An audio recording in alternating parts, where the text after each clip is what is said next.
Hello guys, Bird1 here. Sorry about the no face cam. It will start up soon, obviously, I hope.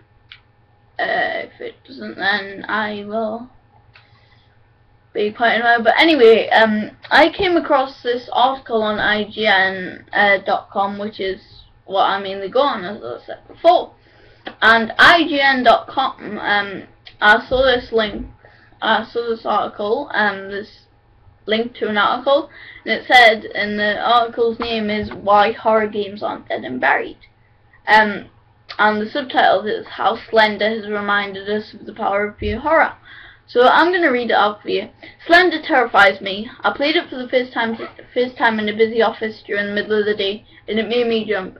And I'm not easily scared, but there's more to it than just a cheap shock. Over the last week, it's somehow burrowed its way deep into my unconscious like few games have before. I must have played it a dozen times now, and still it unsettles me. It's an experience that you rarely find in the mainstream, and it's already become one of my favourite games of the year. Like Dear Esther and Journey, it worries that narrow definition of what a game can be. It's more of an exercise in setting a mood and creating an atmosphere, not fulfilling a series of objectives or racking up a high score. Slender's origins are wonderfully murky. Like so many classic works of horror, from The Castle of Otranto to Ghostwatch, it tries to blur the distinction between itself and reality. It's the latest elaboration of the Slender Man myth, which isn't an ancient legend originating from a small village in a Baltic state, but the product of an online competition to create the eeriest pictures imaginable.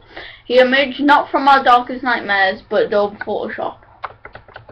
There's a few videos, so you got to scroll down. I've always loved horror, from literature and comics to television and film. I didn't have responsible parents that did their very best to ward off the terrors the local video store had to offer. But if you have the thirst for it, you find ways around such good intentions. Why do I love horror so much?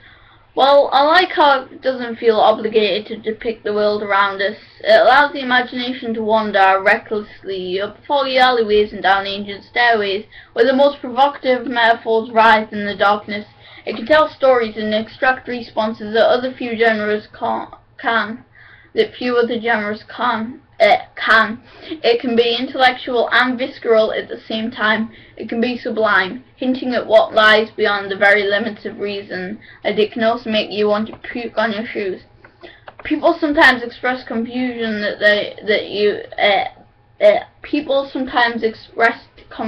when you say that you like to be disturbed. Maybe it's a primal thing, a way of experience, that fight-or-flight response to a controlled situation. Or maybe it's a way of challenging all that you hold near and dear. But creatures jumping out from shadows don't really scare me. They never had. Sure, they might make me jump, but so does the unexpected demise of a balloon animal. It's a cheap scare at best. What really scares me are those images that cling to your psyche, those stuff that persists. The image that stuck with me the longest is from John Carpenter's Halloween. I remember stumbling across the film for the first time late one night on BBC Two, when I was around 12 years old. The opening credits with that haunting theme playing over the image of a grinning jack-o'-lantern transfixed me. Nothing has stayed with me quite like watching that movie for the first time. It's not because of those final scenes in which mass killer Michael Myers brutally whittles down the cast of carefree teenage girls. It comes much earlier in those scenes, shot in the midday Californian sun, when Michael stalks his sister. He watches her from across the road as she discusses the plight of Hamlet in English class. He watches her from down the street, partially hidden by a hedge. It's chilling because Michael Myers is fueled by this inhumane patience. He can't be bargained or reasoned with. He's implacably evil. That's why the Halloween theme is so perfect. Written in 5:4, it has no natural end, no natural point of termination. Like Myers himself, it's relentless. Slender shares a lot with Halloween. It has the same disturbing elegance.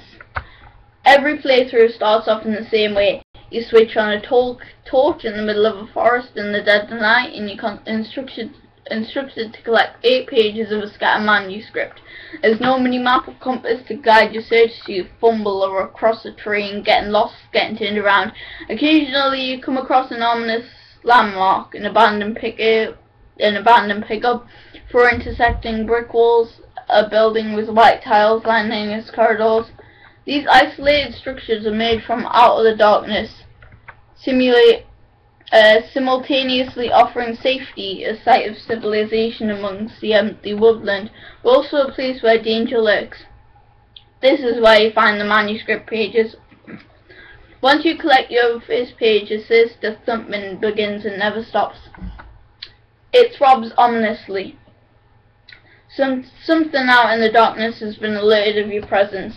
You're being watched and followed. The Slenderman, like Myers, can't be reasoned with. The game's controls are so limited you can't plead or even attack. You can only run, terrified, through the darkness until you're out of breath and hopelessly disorientated. Sorry,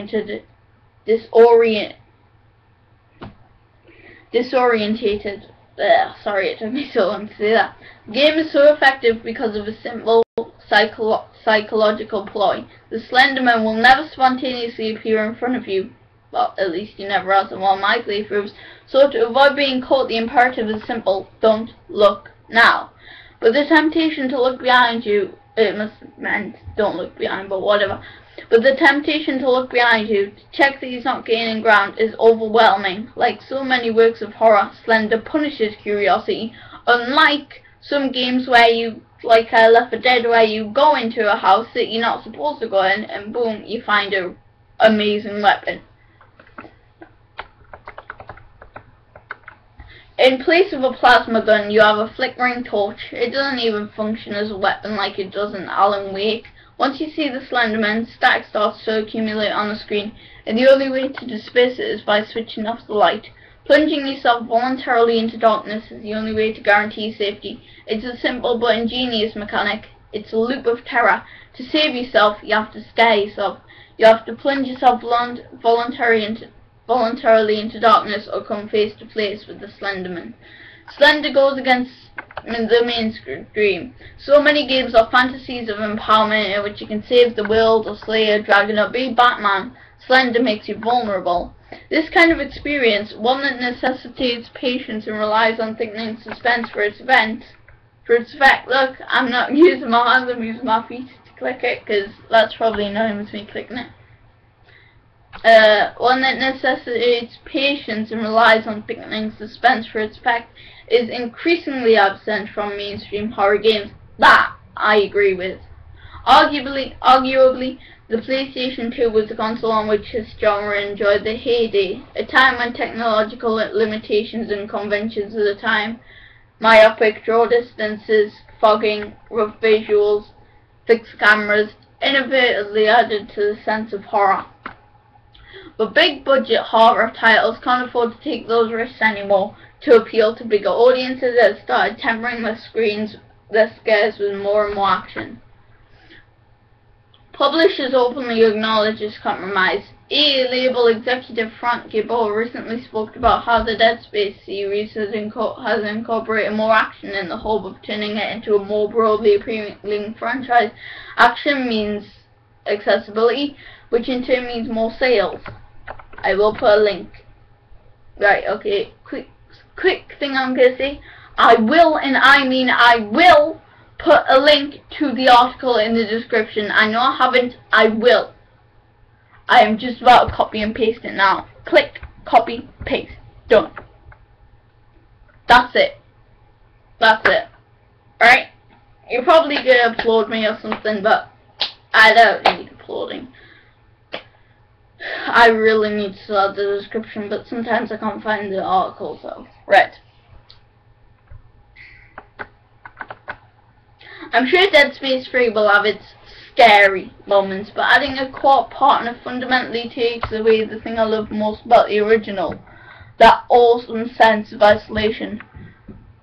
Wait, sorry, I pressed the wrong button with my foot. Love most about the game, that awesome sense of isolation, of being so far from home that Isaac's death will be insignificant and unmourned. The constellations won't care.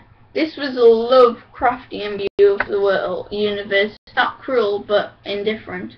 Horror alone might not make the kind of money expected of AAA action, but I would argue that for an effective horror game, those kind of budgets aren't required. Slender proves that. Furthermore, I would argue that Dead Space doesn't have to incorporate action to be profitable. Halloween proved that, as have countless other low-budget horror movies through the year. Paranormal Activity has a budget of $15,000 and has so far grossed $193,355,800. Publishers could learn a lot from Hollywood, which has always known the horror game to be a potentially lucrative one. Good horror is relatively cheap to make, and that austerity sometimes even works to its advantage. Smaller indie titles like Amnesia and Anna are now catering for the horror audience increasingly abandoned by mainstream games. Seek them out, but I would encourage you to start with Slender. Just don't play it by yourself in the dark. And that was the full article. You know, I quite like reading. I will be doing more articles about things. And you know, I'm one of them people who I like reading. Reading's fun for me. You know, I've got Darren Shan. I don't know. I haven't read in a while though. I haven't read any books in a while. I mean, I've read subtitles because I always have subtitles on my TV. That's weird. I've read Skype messages, things like that, but I don't really read books. So I don't know. Anyway, bye.